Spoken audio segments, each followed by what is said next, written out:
Hello friends, welcome back. இன்னைக்கு ஒரு செம்ம இன்ட்ரெஸ்டிங்கான ஜாம்பி அப்போகாலிப்ஸ் கதையை தான் பார்க்க போகிறோம். வீடியோக்குள்ளே போகிறதுக்கு முன்னாடி நம்ம சேனலை இன்னும் யாரெல்லாம் சப்ஸ்கிரைப் பண்ணலையோ இப்போவே கீழே இருக்க சப்ஸ்கிரைப் பட்டனை அமுக்கிட்டு பெல் ஐக்கானையும் கிளிக் பண்ணிட்டு வாங்க. வீடியோக்குள்ளே போகலாம். மனிதர்களுக்கும் ஜாம்பிக்குழுக்கும் குழந்தை பிறக்குமா இல்லையா? அதை ப்ரூவ் பண்ணணும்னு நான் முடிவு பண்ணிட்டேன். அதுக்காக க்ளீனாகவும் சர்ப்ரைசிங்லி அழகாவும் இருந்த ஒரு ஃபீமேல் ஜாம்பியை பிடிக்க நினச்சேன். திடீர்னு வந்த அந்த அப்பாகலிப்ஸ் காரணமா 90% மக்கள் ஜாம்பியா மாறிட்டாங்க. ஆனா அந்த கேயாஸ் நடக்கும்போதே எனக்கு ஒரு வியர்டான லவ் கான்க்வெஸ்ட் சிஸ்டம் ஆக்டிவேட் ஆயிடுச்சு. உலகம் அழியுதா இல்லையா என்பதோட இதுக்கு எந்த சம்பந்தமும் இல்ல.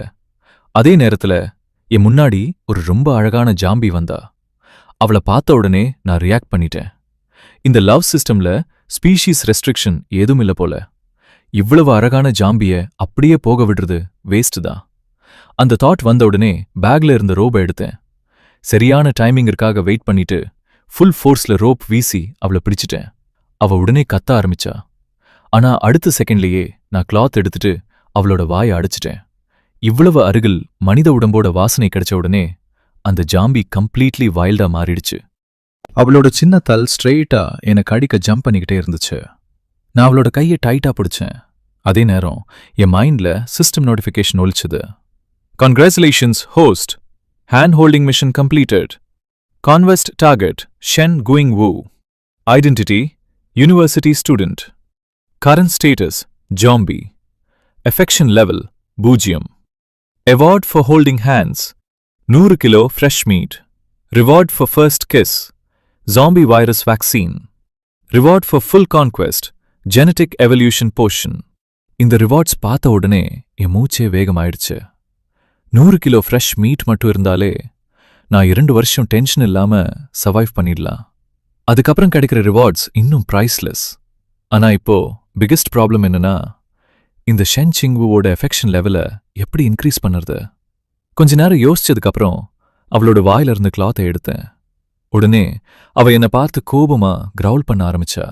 அவளோட கூர்மையான பற்கள் ஒன்றோட ஒன்று உரசுற சத்தம் கேட்ட உடனே எனக்கு கூஸ்பம்ஸ் வந்துச்சு. நான் எதுவும் பேசாம சிஸ்டம் இன்வென்ட்ரியில இருந்த மீட் பீஸ் ஒன்றை எடுத்தேன். அதை நேரா அவளோட வாய்க்குள்ள திணிச்சேன். உடனே அவளோட க்ரோலிங் நின்று போச்சு. அடுத்த செகண்ட்லயே அந்த மீட்டை பைத்தியமா கடிக்க ஆரம்பிச்சா. அதை பார்த்து நான் ஹெல்ப்லெஸ்ஸா சிரிச்சேன். அவளோட வாயில இருந்த அந்த ஷார்ப் டீத் பார்த்தா ஃபர்ஸ்ட் கிஸ் ரிவார்ட் இப்போதைக்கு இம்பாசிபிள் மாதிரி தான் தெரிஞ்சுது. அதே நேரத்துல பக்கத்து ரூம் டோர் திடீர்னு ஓபன் ஆயிடுச்சு. ஒரு ஆளும் ஒரு பெண்ணும் வெளியே வந்தாங்க. டோர் திறந்த உடனே அந்த பெண் பேச ஆரம்பிச்சா.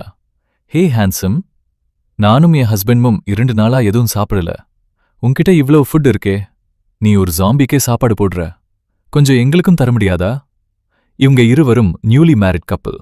ஹஸ்பண்ட் பேரு ஷென் லியாங், வைஃப் பேரு லின் வான். சாதாரணமா இவங்க daily outside food order பண்ணி சாப்பிடுவாங்க. வீட்ல ஒரு பேக்கெட் நூடுல்ஸ் கூட ஸ்டாக் பண்ணி வைக்க மாட்டாங்க. கடந்த வாழ்க்கையில நான் இவங்களோட ஸ்வீட் பேச்சை நம்பிட்டேன். முட்டாள்தனமா என்னோட ஃபுட் சப்ளைஸ் ஷேர் பண்ணினேன். அவங்க கிரேட்ஃபுல்லா இருப்பாங்கன்னு நினைச்சேன். ஆனா நடந்தது அதுக்கு நேர ஆப்போசிட். ஒரு நாள் நான் வெளியே சப்ளைஸ் தேடி போனப்போ இவங்க என்னோட எல்லா பொருளையும் திருடிட்டாங்க. அதுவும் போதாதுன்னு ரூமை வெளியே இருந்து லாக் பண்ணிட்டாங்க. நான் எவ்வளவு கத்தினாலும் கதவை திறக்கல. இவ்வளவு நன்றி கெட்ட ட்ரேட்டர்களுக்கு நான் மீண்டும் ஃபுட் கொடுக்கணுமா? ஆனா என் முன்னாடி நின்னிருந்த லின் வான் திடீர்னு யூஸ்ஃபுல்லா தோண ஆரம்பிச்சா. அந்த தாட் வந்த உடனே சிஸ்டம் இன்டர்ஃபேஸ் மறுபடியும் ஓபன் ஆயிடுச்சு. Name Lin van. Identity, married woman. Affection level, 0. Reward for holding hands, 100 kg. Reward, 100 kilo fresh fruits and vegetables. First kiss reward, 120 meter furnished house. Full conquest reward, 1000 சதுர metre luxury villa. இந்த rewards பார்த்த உடனே என் முகத்துல ஒரு சின்ன smile வந்துச்சு. 100 kilo fruits வெஜிடபிள்ஸ்னா எனக்கு food shortage இல்லைனாலும் இந்த அப்போகலிப்ஸ்ல பேலன்ஸ்ட் டயட் ரொம்ப இம்பார்ட்டன்ட். அங்க நின்னிருந்த அந்த கப்பிள் நான் சிரிச்சதை பார்த்துட்டு நான் அவங்களோட ரிக்வெஸ்ட் அக்செப்ட் பண்ணிட்டேன்னு நினைச்சாங்க. உடனே ஷென் லியாங் ஆட்டிடியூட்ல பேச ஆரம்பிச்சான். முதல்ல எங்களுக்கு 5 கிலோ போர்க், அதுக்கப்புறம் சில கேன்ஸ் தண்ணியும் வேணும். அவனோட பேச்ச கேட்ட உடனே எனக்கு சிரிப்பும் வந்துச்சு, கோபமும் வந்துச்சு. நான் எப்போ உங்க ரிக்வெஸ்ட் அக்செப்ட் பண்ணேன்? என்னோட ஃபுட் வேஸ்ட் ஆகி நாய்களுக்கு போனாலும் பரவாயில்ல. உங்கள மாதிரி ட்ரேட்டோஸ்க்கு நான் ஒரு துண்டு கூட தரமாட்டேன். அப்படின்னு சொல்லிட்டு ஷென் குயிங் வுவை மீண்டும் ரூமுக்குள்ள தள்ளிட்டேன். ஷென்லியன் உடனே கோபத்துல என்ன கிளார் பண்ண ஆரம்பிச்சான். அவனோட பற்கள் கூட கோபத்துல கடகடன்னு ஒலிச்சது. என்ன அட்டாக் பண்ணணும்னு நினைச்சா, ஆனா என் பக்கத்துல நின்ன ஜாம்பிய பார்த்து பயந்துட்டா. நான் ரூமுக்குள்ள வந்துட்டு ஷென் குயிங் வுவை உட்கார வைத்தேன். அதுக்கப்புறம் சிஸ்டம் பேனல் ஓபன் பண்ணினேன். அங்க பார்த்த விஷயம் என்ன ஃபுல் ஷாக் ஆக்கியது. Affinity level +5. ஷென் சிங்வுவோட எஃபெக்ஷன் லெவல் ஏற்கனவே 5 பாயிண்ட்ஸ் இன்க்ரீஸ் ஆயிருச்சு. அந்த நேரத்துல தான் எனக்கு அபாகலிப்ஸோட லாஸ்ட் ஸ்டேஜ் ஞாபகம் வந்தது. கடந்த வாழ்க்கையில எவல்ட் ஜாம்பீஸ் ஸ்லோலி இன்டெலிஜென்ஸ் கெயின் பண்ண ஆரம்பிச்சிருந்தாங்க. அப்படின்னா ஷென் குயிங் வுவும் எவல்வாக முடியுமா? இல்லன்னா கொஞ்சம் மீட் கொடுத்ததுக்காக எஃபெக்ஷன் லெவல் எப்படி 5 பாயிண்ட்ஸ் ஏறும்? இது நார்மல் கேர்ளை இம்ப்ரெஸ் பண்றதை விட ஈஸியா இருக்கு போல. அதை நினைச்சு நான் அவளுக்கு இன்னும் சில ரவ் மீட் பீசஸ் கொடுத்தேன். அவளோட எஃபெக்ஷன் லெவல் 10 வரை போயிடுச்சு. முதல்ல நான் பிளான் பண்ணிது இதே மாதிரி தொடர்ந்து ஃபீட் பண்ணிக்கிட்டே இருக்கலான்னு. ஆனா அவளோட சின்ன ரவுண்ட் பெல்லிய பார்த்த உடனே நான் நிறுத்திட்டேன். அதுக்கப்புறம் மீண்டும் கிளாத் எடுத்து அவளோட வாயை கட்டிட்டேன். பிறகு நெக்ஸ்ட் ஸ்டெப் பற்றி யோசிக்க ஆரம்பிச்சேன். ஜாம்பி அபாகலிப்ஸ் ஆரம்பிச்சு 1 மாதத்துக்கு அப்புறம் ஒரு டெரிஃபைங் கோல்ட் வேவ் வரப்போகுது. அதுக்கான ப்ரிப்பரேஷனுக்கு என்கிட்ட பேர்லி 20 டேஸ் தான் இருக்கு. முதல்ல சால்வ் பண்ண வேண்டியது சப்ளை ப்ராப்ளம்.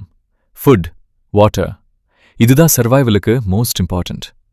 அதுக்கப்புறம் வார்ம் க்ளோத்ஸ், மெடிசின்ஸ். இதை சம்ஹவ் அரேஞ்ச் பண்ணிடலாம். ஆனா பிகஸ்ட் இஷ்யூ சேஃப் ஹவுஸ். அது ஸ்ட்ராங்கா மட்டும் இருந்தா போதாது, இன்சைட் டெம்பரேச்சர் ஸ்டேபிளா இருக்கணும். இந்த எல்லா கண்டிஷன்ஸையும் சாட்டிஸ்ஃபை பண்ற இடம் கண்டுபிடிக்கிறது ஆல்மோஸ்ட் இம்பாசிபிள். எனக்கு தெரிஞ்ச வரைக்கும் முழு ஷங்காய் சிட்டில கூட அப்படி ஒரு பிளேஸ் கிடையாது. ஆனா அடுத்த செகண்ட்ல என் மைண்ட்ல ஒரு ஐடியா ஃபிளாஷ் ஆயிடுச்சு. உடனே ஃபர்ஸ்ட் கிஸ் ரிவார்ட் ஞாபகம் வந்தது. நான் மைண்ட்ல சிஸ்டமை கால் பண்ணினேன். சிஸ்டம், ரிவார்டா கிடைக்கிற ஹவுஸ் ஆல்ரெடி பில்டா இருக்கும், இல்ல எங்க வேண்டுமானாலும் உருவாக்க முடியுமா? சிஸ்டம் உடனே ரிப்ளை கொடுத்தது. ரிவார்ட் ஹவுசஸ் அனைத்தும் புதிதாக கன்ஸ்ட்ரக்ட் செய்யப்படும். ஹோஸ்ட் விருப்பப்படி லொகேஷன் தேர்வு செய்யலாம். அதை கேட்ட உடனே நான் நெக்ஸ்ட் கொஸ்டின் கேட்டேன். டைட்டேனியம் அலாய்ல பில்ட் பண்ண முடியுமா? சீக்ரெட் எக்ஸிட் வேணும். Underground safe house, medical communication equipment எல்லாம் சேர்க்க முடியுமா? சிஸ்டம் சில செகண்ட்ஸ் சைலண்டா இருந்தது. பிறகு ஆன்சர் வந்துச்சு. ஹோஸ்ட் கன்ஸ்ட்ரக்ஷனுக்கான ப்ளூ பிரிண்ட் ப்ரொவைட் செய்ய வேண்டும். கம்யூனிகேஷன் மற்றும் மெடிக்கல் எக்விப்மெண்ட் இதில் இன்க்ளூட் ஆகாது.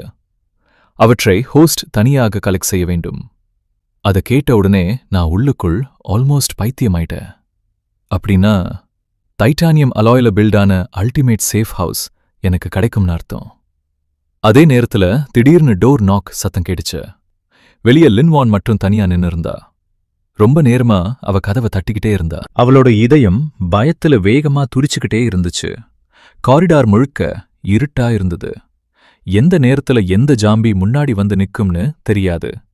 இப்போவே விட்டுட்டு போயிடலாம்னு அவன் நினைச்ச நேரத்துல கடைசியாக டோர் ஓபன் ஆயிடுச்சு. அவளோட முகத்துல கொஞ்சம் ரிலீஃப் தெரிஞ்சது. ஆனா அடுத்த செகண்ட்லயே என் கையில இருந்த பெரிய நைஃபை பார்த்த உடனே அவளோட முகம் மாறிடுச்சு. அவ உடனே பதறி பேச ஆரம்பிச்சா. தப்பா நினைச்சுக்காத, என்கிட்ட எந்த வெப்பனும் இல்ல. நான் கண்களை சுருக்கி அவளை மேலிருந்து கீழ் வரை பார்த்தேன். உடனே லின் வான்க்கு புரிஞ்சிடுச்சு. நான் அவளை டெலிஃபரேட்லி ஸ்கேர் பண்றேன்னு. இது பழைய உலகமா இருந்திருந்தா இப்போக்குள்ள அவ என்னை அரைஞ்சிருப்பா. ஆனா இப்போ அவளுக்கே என்னோட ஹெல்ப் தேவைப்பட்டது. அதனால ஃபோர்ஸ்டா ஒரு ஃபேக் ஸ்மைல் மட்டும் கொடுத்தா. அது, நான் கொஞ்சம் ஃபுட் கேட்க வந்தேன். நான் அவளை கண்டெம்டா பார்த்தேன். உனக்கு ஃபுட் வேண்டுமா? அப்படின்னா இப்போவே வெளியே போ, இல்லைனா இந்த டோரை நான் க்ளோஸ் பண்ணிடுவேன். அதை கேட்ட லின்வான் அங்கேயே ஃப்ரீஸ் ஆயிட்டா. அவ அசைவே இல்ல. நான் கோல்ட் வாய்ஸ்ல கேட்டேன், என்னாச்சு? பயம் இல்லையா? இப்போ வெளியே ஜாம்பி வந்தா? நான் அப்படி சொல்லி முடிச்ச உடனே தொலைவிலிருந்து ஒரு ஜாம்பி ரோர் கேட்டுச்சு. லின்வான் ஃபேஸ் உடனே பேலியா மாறிடுச்சு. அவளுக்கு வேற வழியே இல்ல. பற்களை கடிச்சுக்கிட்டு அவ உள்ள வந்தா. நான் டோர் க்ளோஸ் பண்ண போன நேரம் எதிர் ஃபிளாட்ல நின்ன ஷென் லியாங் என் கண்களுக்கு பட்டான். பிடிப்பட்ட உடனே அவன் தலையை குனிஞ்சு மறைஞ்சுக்க முயற்சிச்சான். அதை பார்த்தனா லேசா சிரிச்சேன். அதுக்கப்புறம் சர்காஸ்டிக்கா டோரை சத்தமா அடைச்சேன். ரூமுக்குள்ள இருந்த ஷென் குயிங்வு லின்வானை பார்த்த உடனே வைல்டா ரியாக்ட் பண்ண ஆரம்பிச்சா. பயந்து போன லின்வான் உடனே பின்னாடி தள்ளி போயிட்டா. அவ ஆல்மோஸ்ட் கத்திட்டே கேட்டா, உன் வீட்ல சாம்பி இருக்கா? உனக்கு பயமே இல்லையா? ஆனா என் ஃபேஸ் காமா இருந்துச்சு. பயப்பட என்ன இருக்கு? அவ ஒரு ஜாம்பி தானே. என் அந்த ரியாக்ஷன் பார்த்த உடனே அவ அன்னோன்லிங்லி என்ன ஷென் லியாங்கோட கம்பேர் பண்ண ஆரம்பிச்சா. அவ மனசுக்குள்ள நினைச்சா, என் ஹஸ்பண்டுக்கு இவனோட தைரியத்துல பாதி இருந்தாலே போதும். நான் இப்படி அவமானப்பட வேண்டியதே இல்ல. அத நினைச்சு அவ ஒரு டீப் பிரெத் எடுத்தா. பிறகு நேரா கேட்டா, சரி ஸ்ட்ரைட்டா சொல்லு, நீ எனக்கு ஃபுட் தரணும்னா நான் என்ன செய்யணும்? கொஞ்ச நேரத்துக்கு அப்புறம் அவள் மீண்டும் லிவிங் ரூமுக்கு வந்தா. கோபத்துல ஆல்மோஸ்ட் நடுங்குற மாதிரி இருந்தா. நீ சொன்னதை எல்லாம் நான் பண்ணிட்டேன். இப்போ ஃபுட் எங்க? நான் மெதுவா ஃப்ரிட்ஜ் டோர் ஓபன் பண்ணினேன். உள்ளே இருந்த ஃப்ரெஷ் மீட் ஸ்டாக்கை அவளுக்கே தெரியற மாதிரி காட்டினேன். அந்த செகண்ட்ல லின் வான்ஸ் மைண்ட்ல ஒரு டேஞ்சரஸ் தாட் வந்துச்சு. இவனை அன்னக்கவுஸ் ஆக்கிட்டு இந்த ஃபுட் எல்லாத்தையும் எடுத்துடலாமா? ஆனா கடைசில அவளோட காமன் சென்ஸ் தான் ஜெயிச்சுது. ஏன்னா நான் ஆரம்பத்திலிருந்தே அவளோட எவ்ரி மூவை கவனிச்சுக்கிட்டே இருந்தேன். இறுதியில் அவ என்ன அட்டாக்க பண்ணல. அதை பார்த்த எனக்கு கொஞ்சம் சர்ப்ரைஸாவும் கொஞ்சம் டிசப்பாயின்மெண்டாவும் இருந்துச்சு. நான் ½ கிலோ போர்க் எடுத்தேன். அதை கேஷுவலா அவளோட காலடியில் தூக்கி போட்டேன். அவளோட முகம் உடனே சுருங்கிடுச்சு. தரையில கிடந்த அந்த மீட் பீஸ அவள் வெறிச்சு பார்த்தா. இவ்வளவுதானா? நான் குளிர்ந்த குரல்ல சொன்னேன். இதுவே ரொம்ப அதிகம். இந்த அபோகாலிப்ஸ்ல ½ கிலோ மீட் எவ்வளவு வேல்யூபிள்னு அவளுக்கு தெரியாது. அவளுக்கு நினைவுல இருந்தது ஒரே விஷயம். கல்யாணத்துக்கு முன்னாடி ஷென் லியாங் அவளுக்காக 3.8 லட்சம் டவுரி கொடுத்ததையும் ஹவுஸ் பேப்பர்ஸ்ல அவளோட பெயர் இருந்ததையும் மட்டும். லின் வான் ஒரு டீப் சாய் விட்டா. கடைசில அமைதியா கீழே குனிஞ்சு அந்த மீட்டை எடுத்துக்கிட்டா. பிறகு கோல்ட் ஃபேஸ்ல அங்கிருந்து வெளியே போயிட்டா. அவளோட அந்த ஃப்ரஸ்ட்ரேட்டட் எக்ஸ்பிரஷன் பார்த்து எனக்கு கோபம் வரல. அதுக்கு பதிலா ஒரு ஸ்ட்ரேஞ்ச் சாட்டிஸ்ஃபேக்ஷன் வந்துச்சு. அவ எவ்வளவு கஷ்டப்படுறாளோ அவ்வளவு எனக்கு நிம்மதி கிடைச்சது. நான் சிரிச்சுக்கிட்டே சிஸ்டம் பேனல் ஓபன் பண்ணினேன். சிஸ்டம் பேனல்ல இப்போ ஹவுஸ், வெஜிடபிள்ஸ் எல்லாத்தோட ஸ்டேட்டஸ் ஷோ ஆயிடுச்சு. கிளைம் செய்ய ரெடி. 100 சதுர மீட்டர் ஹவுஸ் கொஞ்சம் ஸ்மால் தான். ஆனா அதுக்கான சொல்யூஷன் என்கிட்ட ஆல்ரெடி இருந்துச்சு. லின்வான் மாதிரி ஸ்டேட்டஸ் இருக்கிற இன்னொரு வுமன் கிடைச்சா போதும்.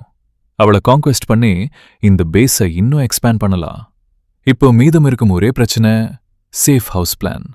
ஆனா லக்கி ஷாங்கா யூனிவர்சிட்டி ஆர்கிடெக்சர் டிபார்ட்மெண்ட்ல இருந்த சில ஸ்டூடெண்ட்ஸ் இன்னும் உயிரோட இருக்கலாம். அதாவது இப்போ நான் வெளியே போக வேண்டிய நேரம் வந்துருச்சு. அடுத்த நாள் காலையிலேயே நான் சப்ளைஸ் கலெக்ட் பண்ண ஆரம்பிச்சேன். என்னோட ஃபர்ஸ்ட் டார்கெட் எதிர் ஃபிளாட் 041. நான் ஒரு வயர் எடுத்தேன். அது லாக்குக்குள்ள நுழைச்சேன். சில செகண்ட்ஸ்லயே டோர் ஓபன் ஆயிடுச்சு. உள்ள போன உடனே ரூமுக்குள்ள இருந்து சூயிங் சவுண்ட் கேட்டுச்சு. யாரோ கிரீடா சாப்பிடுற மாதிரி இருந்தது. நான் மெதுவா பெட்ரூம் டோர் வரை நடந்தேன். சத்தமில்லாம கதவை திறந்தேன். உள்ளே பார்த்த உடனே என் ஃபேஸ் ஃப்ரீஸ் ஆயிடுச்சு. வெள்ளை முடி இருந்த ஒரு வயதான ஜாம்பி பெட் மேல கிடந்த கார்பஸை தின்னிக்கிட்டு இருந்தது. எவ்வளவு டிஸ்கஸ்டிங்! நான் மெதுவா சொன்னேன். அதுக்கப்புறம் பட்டர் நைஃப் எடுத்துக்கிட்டு அந்த ஜாம்பி மேல பாந்தேன். ஆனா அன்எக்ஸ்பெக்டடா அந்த அட்டாக் அவனுக்கு பெரிய டேமேஜ் கொடுக்கல. மாறாக இன்னும் அதிகம் ரேஜ் ஆகிட்டான். அவன் ஷார்ப் டீத், கிளாஸ் காட்டிக்கிட்டு நேரா என்ன நோக்கி பாந்தான். நான் ஃபுல் ஃபோர்ஸ்ல அவன் செஸ்ட்ல கிக் அடிச்சேன். அவன் தூரம் போய் விழுந்தான். அதுக்கப்புறம் நான் அவன் மேல பாந்து தொடர்ந்து அட்டாக் பண்ணினேன். அவன் முழுசா அசையாம போகும் வரை அடிச்சுக்கிட்டே இருந்தேன். பிறகுதான் எனக்கு நோட்டீஸ் ஆயிடுச்சு. என் நைஃப்ல 2 டீப் மார்க்ஸ் விழுந்திருந்தது. ஆஃப்டர் ஆல் அது பட்டர் நைஃப் தானே. மீட் வெட்ட யூஸ் ஆகும். ஆனா சாம்பி போன்ஸ் கட் பண்ண அது எனஃப் இல்ல. இப்போ எனக்கு பெட்டர் வெப்பன் தேவைன்னு கிளியரா புரிஞ்சிச்சு. மதியம் வரைக்கும் நான் 5th ஃப்ளோர்ல இருந்த 6 ரூம்ஸ் செக் பண்ணிட்டேன். மொத்தமா 3 ஜாம்பிஸை எலிமினேட் பண்ணினேன்.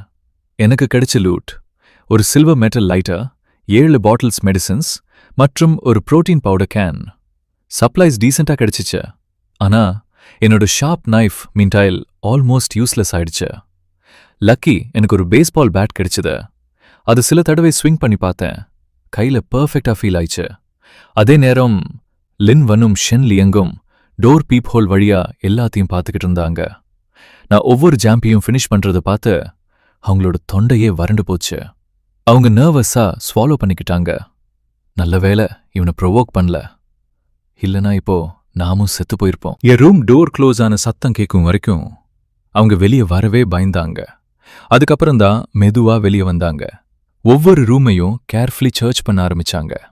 இவன் ஏதாவது ஃபுட் விட்டுட்டு போயிருப்பானோன்னு ஹோப். ஆனா நான் ஆல்ரெடி ஃபுல் க்ளீனா லூட் பண்ணிட்டேன். அவங்களுக்கு ஒன்னும் கிடைக்கல. ஷென் லியாங் ஃப்ரஸ்ட்ரேட்டடா திட்ட ஆரம்பிச்சான். இந்த ஃபெலோ ஏதாவது லோகஸ்டா? ஒரு பீஸ் கூட விடல. அந்த நேரம் லின் வான்க்கு ஒரு ஸ்டேக் கிடைச்சிச்சு. ஆனா அது முழுக்க ஃபங்க்ஸ் பிடிச்சு போயிருந்தது. ஷென் லியாங் கண்களை சுழிச்சான். என் டியர் வைஃப். அவன்கிட்ட இன்னும் கொஞ்சம் ஃபுட் கேட்டு வாங்கலாமே. லின் வான் ஃபேஸ்ல கிளியர் டிஸ்லைக் தெரிஞ்சிச்சு. நேத்தே கொஞ்சம் சாப்பிட்டோமே, எனக்கு இப்போ பெரிய பசி இல்ல. ஷென் லியாங் சீரியஸா அவளோட கையை பிடிச்சான். இப்போ இல்லனா லேட்டா வரும். அவ அந்த ஃபுட் எல்லாத்தையும் சாம்பஸ்கே போட்டு வீணாக்கட்டுமா? லிசன், நான் உன்னோட சர்வைவ் பண்ணணும். ரெஸ்கியூ டீம் வர வரைக்கும் சம்ஹவ் நம்ம தாங்கிக்கலாம். அவனோட அந்த வேர்ட்ஸ் கேட்ட லின் வான் பற்களை கடிச்சா. சரி, நான் போறேன். அவ வெளியே வந்த உடனே ஒரு டெம்ப்டிங் ஸ்மெல் அவளோட மூக்குல அடிச்சது. அதே நேரம் நான் கிச்சனுக்குள்ள போயிட்டு ஒரு எலக்ட்ரிக் பார்பிக்யூ குக்கர் எடுத்தேன். நான் கிச்சன்ல இருந்து ஒரு எலக்ட்ரிக் பார்பிக்யூ குக்கர் எடுத்துட்டு வந்தேன். அதுக்குள்ள ஹாட்டா ரோஸ்ட் பண்ணிய பொட்டேட்டோ மீட் எல்லாம் சிஸ்லிங்கா இருந்துச்சு. ஒரு பாட்டில் மால்ட் ஜூஸையும் ஓபன் பண்ணினேன். அதுக்கப்புறம் ஃபுல் ரிலாக்ஸா சோஃபால உட்காந்து சாப்பிட ஆரம்பிச்சேன். அந்த ஸ்மெல் அடிச்ச உடனே லின் வான் ரிப்பீட்டடா விழுங்கிக்கிட்டே இருந்தா. ஆனா நான் அவளை கண்டுகிட்ட மாதிரியே நடக்கல.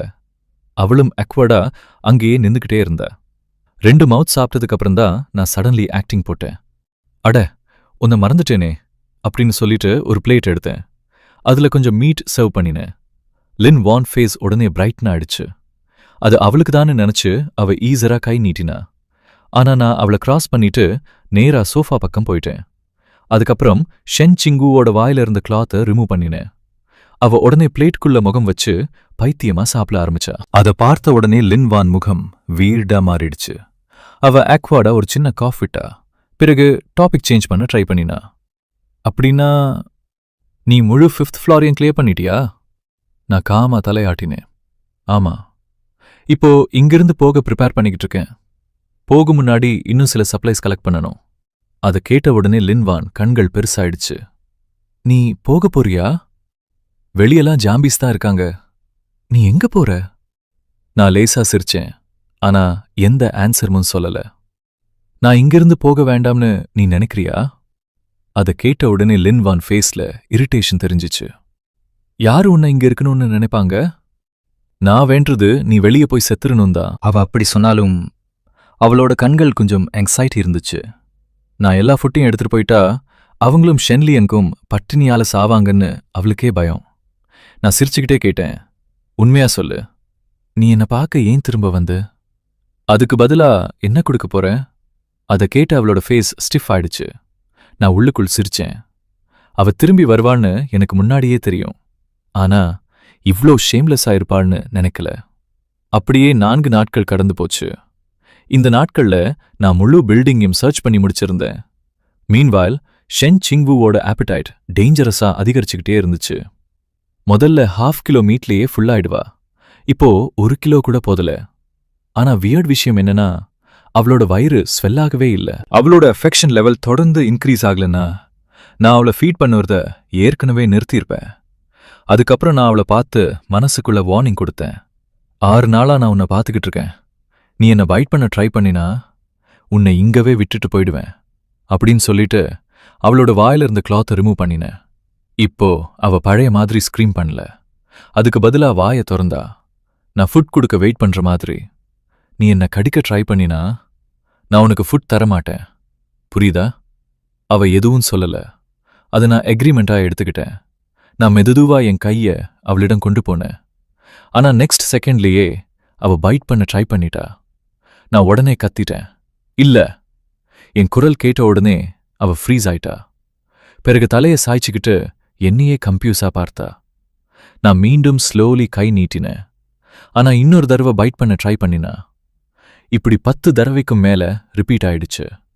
நான் ஆல்மோஸ்ட் கிவ் அப் பண்ண போன நேரத்துல திடீர்னு அவ பைட் பண்றத நிறுத்திட்டா. அதுக்கு பதிலா என்னோட ஃபேஸை கேர்ஃபுல்லி அப்சர்வ் பண்ண ஆரம்பிச்சா.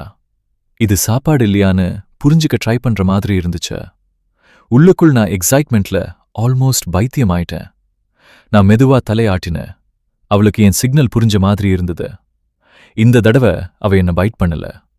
நான் எக்ஸைட்டடா மீண்டும் ஒரு மீட் பீஸ் கொடுத்தேன். சாப்பிடலான்னு தலையாட்டி சிக்னல் கொடுத்தேன். உடனே அவ சாப்பிட ஆரம்பிச்சா. அதுக்கப்புறம் இதையே ரிப்பீட்டடா ட்ரை பண்ணினேன்.